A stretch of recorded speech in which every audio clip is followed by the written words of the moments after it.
Hi, I'm Laura Flanders of The Laura Flanders Show. Watch every week on Free Speech TV, Link TV, YouTube, or if you're in New York, CUNY TV. Prefer to listen? Subscribe to the free podcast at lauraflanders.com.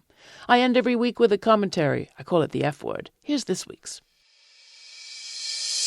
There's a phrase I remember from interviewing West Virginia miners' wives. When the whistle blows, everybody goes. In an accident down the mine, anyone's loved one could have been hurt, so everybody turned out. Today, our tragedies are more discreet. Neoliberalism's done its best to privatize our problems. Education, employment, wages, housing, health. These are things the private sector likes to negotiate with each of us in private. Our rights, our privileges, where we live, our access to stuff is often a matter of how well we're able to negotiate with bosses and banks and loan officers and school administrators. When West Virginia teachers declared victory with a 5% raise and returned to their classrooms March 7th, they were modeling something very different.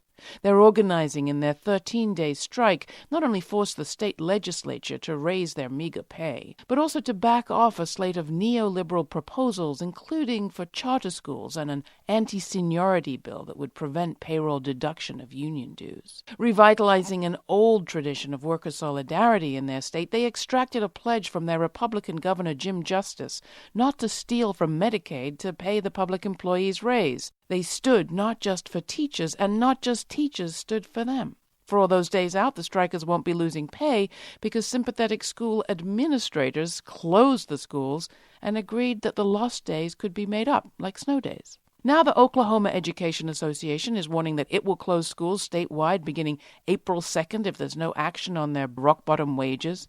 In Arizona, a Red for Ed Facebook group started this past Sunday that had over 13,000 members by the following Wednesday. The last uprising for public employees I saw like this was in Madison, Wisconsin in 2011. It didn't win, but it did mobilize a lot of people and give them a taste of defiance and solidarity. West Virginia teachers have blown a whistle. Who's going to go?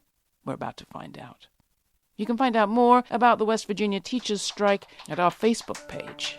Thanks for listening.